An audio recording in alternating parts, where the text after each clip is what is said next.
Today's historic prisoner release from Russia was thanks to the diplomatic work of a group of democracies, freeing over a dozen people from the autocratic regime of Vladimir Putin. But as William Brangham reports, a new book examines how autocracies are gaining power and what they're doing with that power. In her new book, Pulitzer Prize winner Anne Applebaum punctures the commonly held image of an isolated autocrat.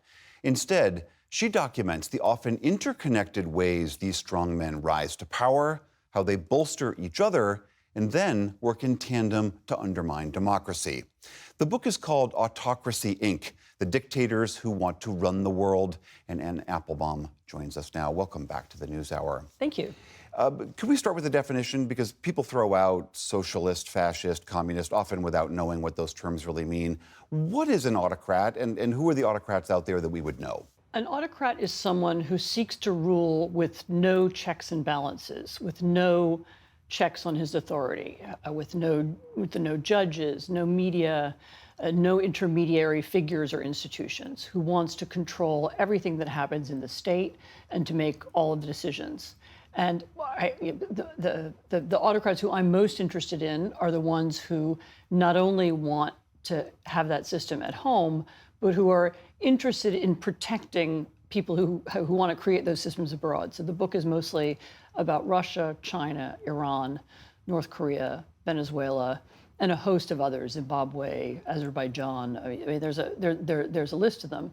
And increasingly, they operate as a network. They seek to protect each other and also to disrupt the democratic world. And that's because the language of the democratic world, meaning rights, laws, rule of law, justice, accountability, transparency, those things are harmful to them. And of course, that's the language of their own internal oppositions. And so they need to undermine the people who use it, and if they can, discredit it. And that's part of what we're seeing happen now around the world. One of the stereotypes that you try to puncture here is this idea that they really don't have shared interests, that they work individually to oppress and terrorize their own citizens, but don't really care so much about what happens elsewhere. What is it that they do see as the value in helping, what does she see in helping Putin, or Putin in North Korea, for instance? Well, some of it is pragmatic. So Putin gets ammunition from North Korea, and he gets drones from Iran, and he gets components for his defense industry from Xi.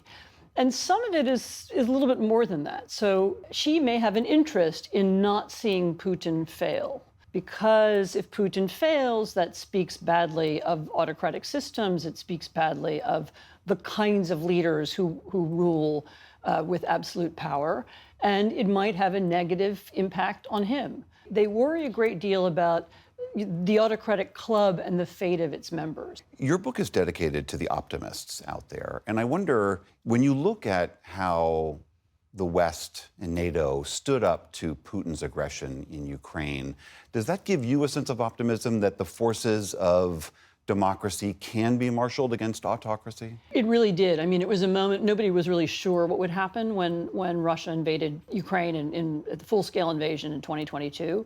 And the degree to which not just the old West, Europe and America, and not just NATO, but the entire democratic world rallied. There's something like 50 countries who've participated in the defense of Ukraine or in the aid of Ukraine. The flip side is that I don't think we fully understood at the beginning of the war the degree to which there was going to be an autocratic network that was going to supporting Putin. him with arms and money and all of those arms things. And money and support of other kinds. And we need to now begin thinking about how to counter that. And people are beginning to think about it, but a little, like everything, a little late.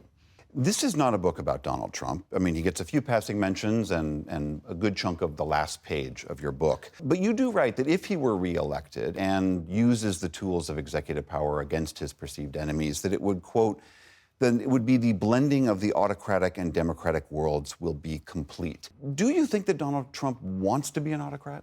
He certainly says so. I mean, sometimes he says so in a kind of jokey way. I'll be dictator for one day. Sometimes he says so in the language he uses about whether it's about President Xi, who he admires, or President Putin, who he admires, or even the dictator of North Korea, who's driven his country into poverty and isolation, who he also admires. So he's telling us what kinds of people are around, and he has very few kind words for American allies or for fellow democracies. It's really the absolute people with absolute power that he wants to be like. And you can also hear in the language he uses, whether it's about judges or whether it's about the media or whether it's about American institutions of other kinds, about the electoral system, that he has great disdain for the institutions of democracy and the rules that were set up to make sure that power is checked in our country and that the executive isn't a king. And those are disturbing traits, and they would be, they would be disturbing at any time in history, but they're particularly disturbing now when we have the rise of so many leaders with absolute power around the world who would love to have a transactional American president to do deals with.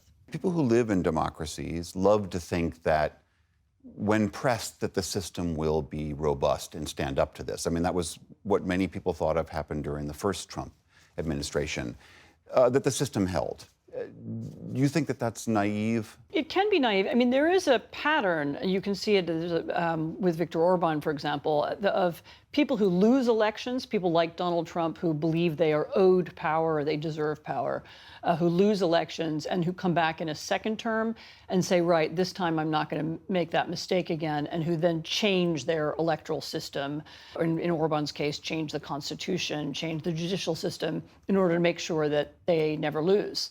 The attention that's paid, for example, to Project 2025, which is a project of the Heritage Foundation, which describes exactly how you would do that, and which sounds remarkably like what's happened in other countries, including, by the way, in Venezuela. That was how Hugo Chavez took over. This isn't necessarily a right-wing or a left-wing project. It's just an anti-democratic project. And the fact that he will be surrounded by people like that is disturbing. The book is called Autocracy, Inc., The Dictators Who Want to Run the World. Anne Applebaum, great to see you. Thank you so much. Thank you.